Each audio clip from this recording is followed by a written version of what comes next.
اعوذ باللہ من الشیطان الرجیم بسم اللہ الرحمن الرحیم۔ یاسین شریف کے بہت سے فضائل ہیں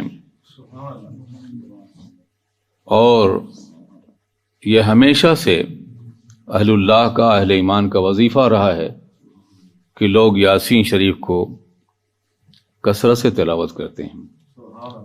فرمایا گیا ہے کہ صبح کو تلاوت کرنے والا شام تک ہر طرح کے آفت اور بلا سے محفوظ رہے گا، اور شام کو تلاوت کرنا پوری رات ہر طرح کی بلا اور آفت سے محفوظ رہے گا۔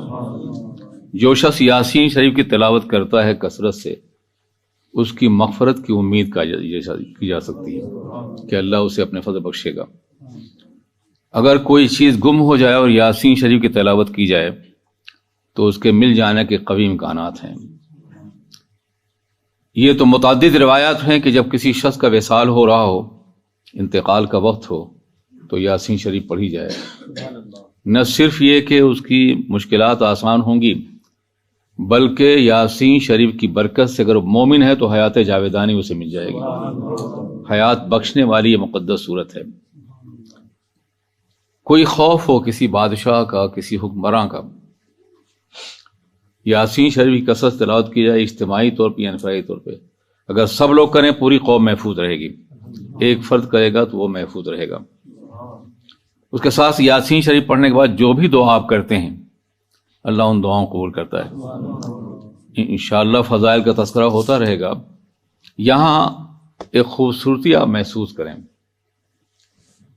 نون اور میم کی ادائیگی میں بڑا حسن ہے، اور اس پوری صورت میں آیتوں کا خاتمہ یا تو میم پر ہوا یا نون پر ہوا،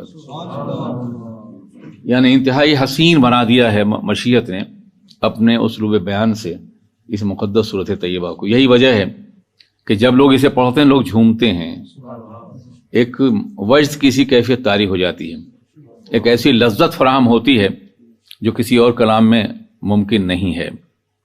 اب آئیے ایک آیت کا ترجمہ سماعت فرما لیں۔ یاسین کے بارے میں میں نے بتایا کہ یہ حروف مقطعات میں سے ہے۔ بعض مفسرین نے اس سے مراد سرور کائنات کی ذات لی ہے، اور بعض مفسرین نے کہا کہ اللہ کے اسماء مبارکہ میں سے ایک اسم مبارک یاسین بھی ہے۔ والقرآن الحکیم، اللہ رب العزت اپنے نبی کی صداقت کے لیے گواہی دے رہا ہے، مگر قسم یاد فرما رہا ہے قرآن عظیم کی۔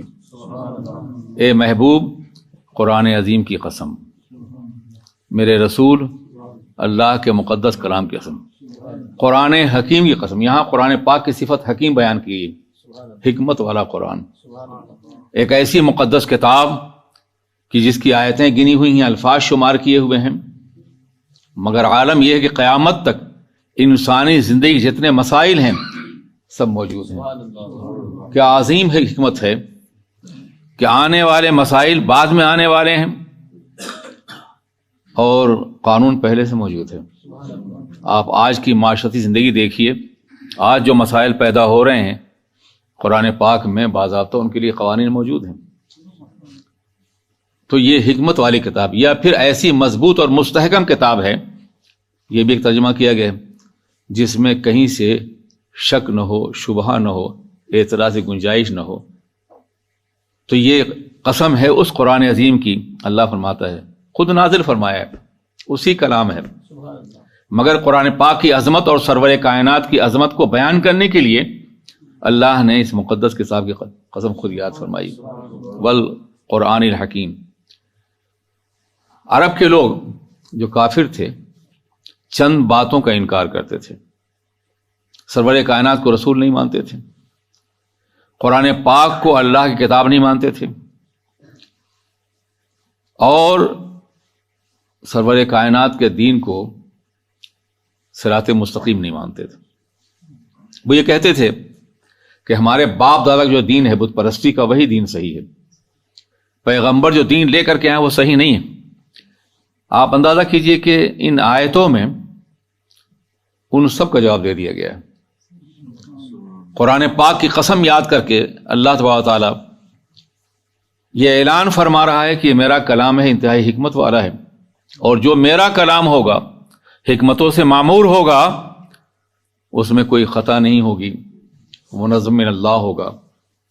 فرمایا کہ اے محبوب، قرآن حکیم کی قسم، قرآن آپ پہ نازل ہوا ہے، میں قرآن پاک کا نازل کرنے والا ہوں، حکمتوں سے معمور ہے، یہ میری کتاب ہے، میں اس کی قسم یاد کر کے یہ کہہ رہا ہوں انک لمن المرسلین، بے شک آپ رسولوں میں سے ہیں۔